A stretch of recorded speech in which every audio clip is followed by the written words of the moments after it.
share with you how to make your own skin toner. I'm out and I am making myself some, so I thought I would share the recipe with you.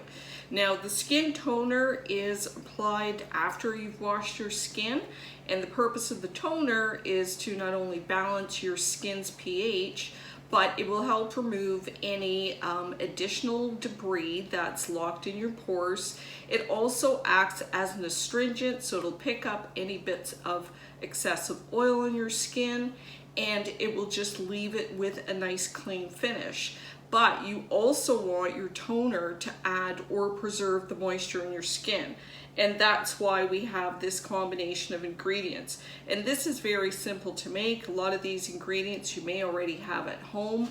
But certainly if you don't, it's worthwhile making this because it is natural. You know what's going in with it. You can experiment depending on your skin type. But generally speaking, all these ingredients are easy to pick up, and it's just something that's really great on your skin. It feels wonderful and it smells beautiful. So all we need is, we're going to start off with some rose water, and you can find rose water at, I found this at my grocery store, but you can find it in health food stores. And the rose water is really something that's just going to help hydrate our skin. You could put this in the spray bottle and just use it as a mister. It's very mild, but it really feels great on the skin. So we're going to use 2.5 ounces of the rose water. And it smells really nice. And then we're going to add our astringent, which is witch hazel. And witch hazel is the they extract it from a witch hazel bush, which can grow anywhere from 5 to 15 feet, which is the size of a tree. And you can find the witch hazel trees or bushes. They grow in woodland areas.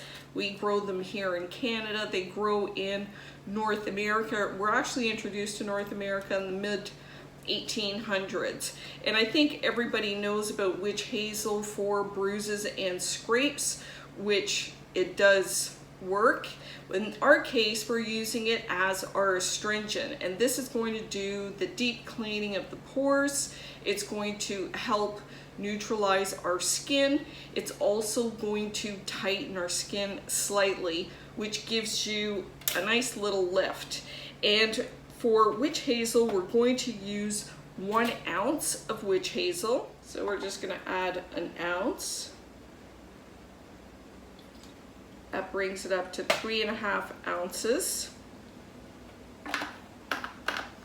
And then to that, we are going to add our emollients, and the emollient is going to be our glycerin. And glycerin is derived from plant-based or animal-based. From animal-based, it comes in the form of tallow, and from plant-based, it's soybean or coconut or palm oils. Now, the glycerin, it actually helps pull moisture out of the air into your skin. So this is what's going to maintain the moisture we have in our skin. It's also going to help pull in extra moisture into our skin when we use our toner. So for glycerin, we're going to add 1 teaspoon. Oops. 1 teaspoon of glycerin.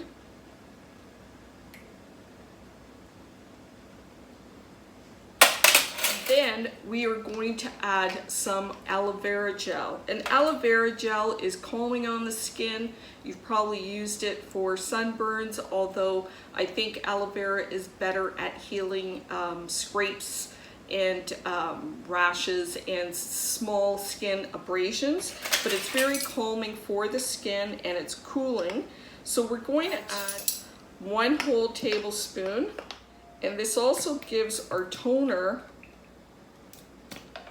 it's also going to give our toner a little bit of body because it's a gel.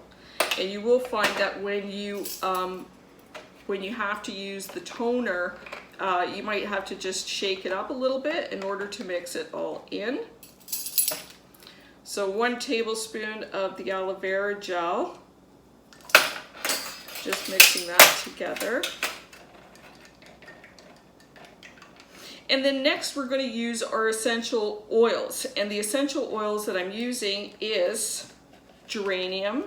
And we're using 5 drops of each. 5 drops of geranium, 5 drops of lavender essential oil. And when you're using essential oils in any of your skin recipes, if it is going on your face, it should be no more than 1% of the total volume of your recipe. If it's going on your body, it can go up to 2%. But it goes to show you how little that you are actually using for your recipe. And I always underestimate. I always like to err on the side of caution. So I'm using less than 1% today, so we're using 5 drops of each. And the geranium is, the geranium essential oil is antibacterial. It is used as an antiseptic. It is also antimicrobial and an antioxidant. So this is not only going to add a beautiful fragrance to the skin toner, it's going to add all those additional properties, antioxidants, etc. to our skin, but it is also going to help preserve our solution because this is going to last for a number of months, 3 months, 4 months. And then we're going to add 5 drops of the lavender. Whoops. And this again is going to add a beautiful fragrance, but it also has antimicrobial properties. So it is adding to that, it's adding to the preservation of our skin and to the preservation of our solution.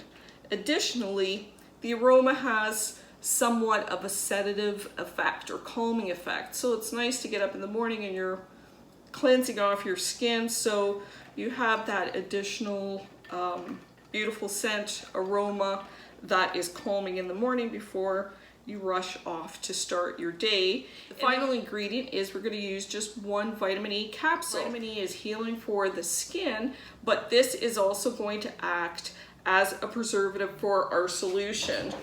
So we're just going to need 1 capsule of pure vitamin E, and I'm just going to pierce it.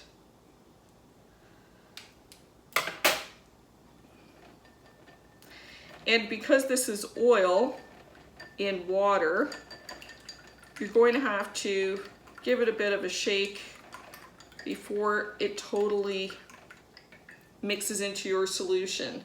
And then the next thing you're going to do is you're going to pour it out in a vessel. And I always go to the antique shops or the thrift shops and I pick up all kinds of beautiful vintage lotions, potions, bottles, and these are great because I can sterilize the glass and it makes for a perfect dispenser for my homemade products. Now, before you dispense anything or use any vessels, even all of my utensils are either throwaway or I've sterilized with a bit of alcohol, and this just helps make sure that it just helps with any additional combating of any kind of bacteria that could be on it. And when you're doing a vessel, it's just easy to pour in a little bit of alcohol, shake it around, and pour it out. And this dries very quickly. And then I'm just going to pour in my solution.